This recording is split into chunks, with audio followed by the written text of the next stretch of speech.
Hello and welcome to the ultimate guide to victory families and ranges with him, Martin Kidd. And him, Chris George. And in this video, we're looking at the MKX, Martin. Yes, we are. Which is one of our more recent products that doesn't feel like that long ago we shot the product video for this. But of course, when we filmed that video, nobody knew about the MKX. And as we film this video today, a lot of people now know about the MKX. And I just think we should start by saying how proud we are of it, aren't we? Because it's become one of the best-selling victory products at launch ever. Indeed, yes. We've had some incredible artists start using it. We've had amazing response from people who have bought one, who wanted a really versatile, compact head to use. Greg Howe started using it recently. Yep. You know, he's a great name. Yeah. And so, yeah, it's one of the other questions we get a lot since we filmed that first video, since the MKX came out, is what has happened to the jack? And I'm sure we mentioned it in that video, but for those who don't know, the jack was discontinued at the time the MKX came out in 2025. The jack had been our previous flagship and had been a mainstay of the victory catalogue since almost day one, because it was the Countess before that, wasn't it? Yeah, it was. Yeah. But for all the versatility and flexibility that the jack could do, Martin absolutely did 10 times better with the MKX. So the MKX range really is very small. It's literally this lunchbox head and a compact head, which just comes in a wooden sleeve. Functionality-wise, it's exactly the same. 50 watts of output power, 3 channels, 2 different master volumes, foot switchable, resonance and presence on the back. Like I said, I know, if you haven't done already, go and watch the MKX product video. But if we were to take a step back quickly to talk about the context of this, I think I said in the last video, I couldn't believe when you sent over what you were planning. When we were saying about what we need is just like the ultimate, something small, portable, and will just do as much as a valve amp could. Yeah. And you sent over the sort of like the schematic and the what you're seeing here. And I was like, how would you ever fit that in? But you did. Yes, indeed. Lots of switching. Yeah. Was it a challenge? Because I don't remember it being a challenge. I remember you saying, this is like what I'm thinking. And then next thing, you've rocked up with a prototype and we've all tried it. And we were like, that's it. And then next thing, it felt like it was out. It just feels like in development, it was a really quick one. It was quick. Yeah. It was. I thought so. Probably didn't think we could get two rows of controls on a front panel that's 53 mil high. Didn't think that would happen, but it did. But I think it was down to, will we find some knobs that won't foul on each other? I'd done a little project and it enabled me to try something out for a very well-known artist. We won't mention him only because I would imagine this project may go nowhere. Okay. But what I did is I put 2 rows of controls on a separate that one circuit board. Yeah, that artist, that project, and that project, indeed. So, but then I thought, well, I can do that on here. So I did. So that was the challenge, the main challenge. But in a funny way, having that extra bit of board for the control panel freed up more room on the main board. And I say, it's a lot of switching. Yeah, absolutely. So rather than having gain structures set in stone or an EQ that's a compromise for the both channels, etc. And I took also inspiration, and I say about this in the original or the first video we did for this, from the Cornford MK50 Mark II. Sure.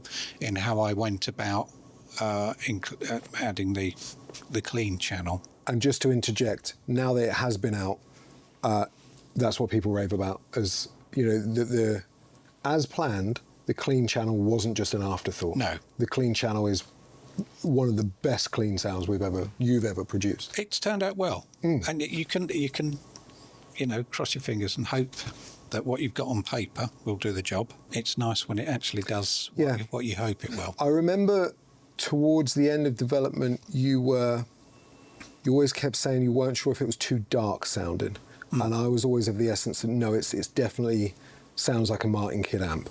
Which is often dark. Yeah, but that's your signature thing, right? Yeah. And that's what people also love about it, is that smoothness. Yeah. Because if you really wanted it more raspy and in your face, the presence control and the treble controls will take care of that.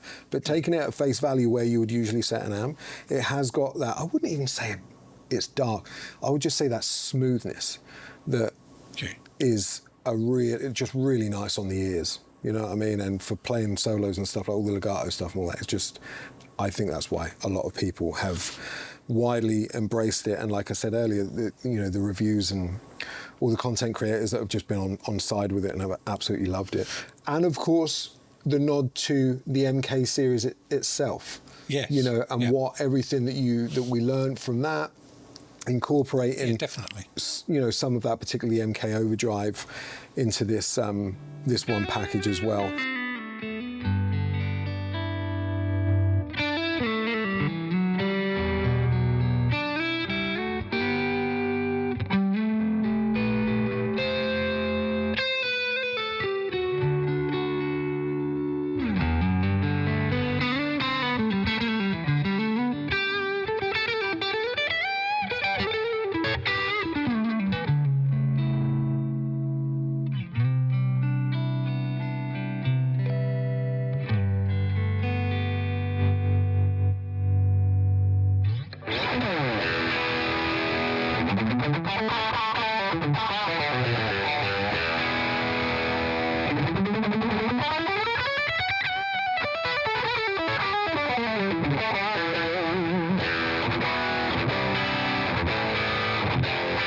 A lot of people ask, why is there 2 foot switches? Because it, in an effort to make it an affordable package, we buy in the foot switch. Of course. Pre-made. Now, we could make a bespoke Absolutely. 4-button switch. But it costs more. It does, and that has to be reflected in the price, which is why, really, some might say, well, it would be far more convenient just to have this, all in one unit. I agree, but it's down to just offering this as at the best price we can. Yeah, and it really is. It is. I think that's been the other draw, is the price that we were able to put this at has been, for what it has, is a clear way. There's always this perception of, if you've got like a 3-channel amp, people think it costs 3 times more than a single channel amp, and if you're going to put 2 master volumes on, surely that's going to cost double than a single channel. It's components at the end of the day. Yes. You know what I mean? That's not the bit that bumps up the price massively. No. It's still, everything we make at Victory is made in the UK. UK labour rates, it's all of that, just like when you buy a Gibson Les Paul or a Fender Stratocaster, that are American made. Or any of our amp competitors who still make in the UK and in the USA. Yeah. So I often chuckle when I see people complain about the price. It's like, well, you've seen the price of a standard Les Paul these days, you know what I mean? That's up there. But it's up there for a reason, you know what I mean? Yeah, it has to be to enable that company to continue. Of course. Yes.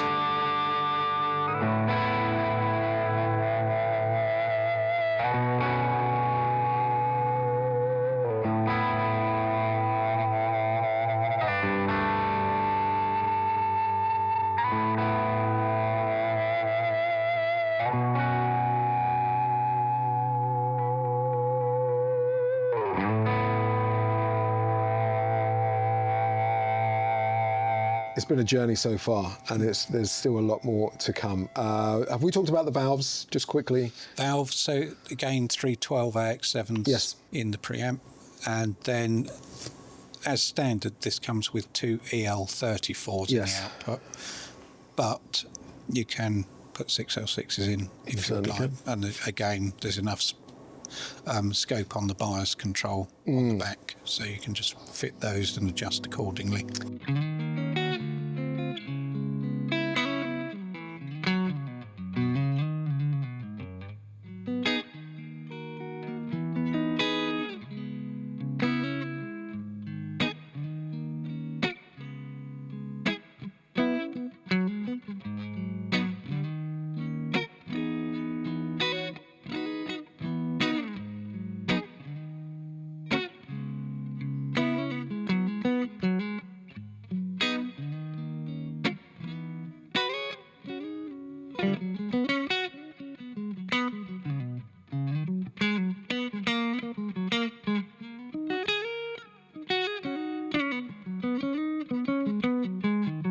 And the two reverb types, you know, if you're not familiar with it, it's got two different reverb types. One of which was taken directly from the Deputy amplifier, and they're both amazing sounding. And They came over from the Duchess Mark II. Yeah, they did, of course. Yeah, originally it was the Deputy. We then used that on the Duchess Mark II, and then the exact same reverb in the Duchess Mark II we put into the MKX.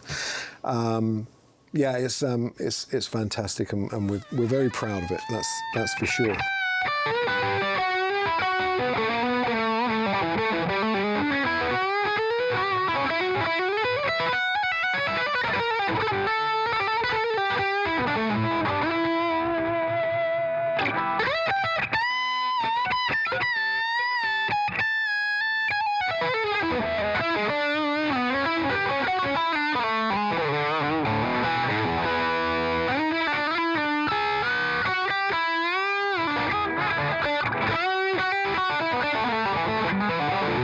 All made in the UK, as mentioned, and for more information on the MKX, like I say, go and watch our original product video to give you all the ins and outs of how it works. This is really as pitched at somebody who wants the most versatile valve amplifier in a small package with good output, and check out the MKX at your local Victory dealer for more.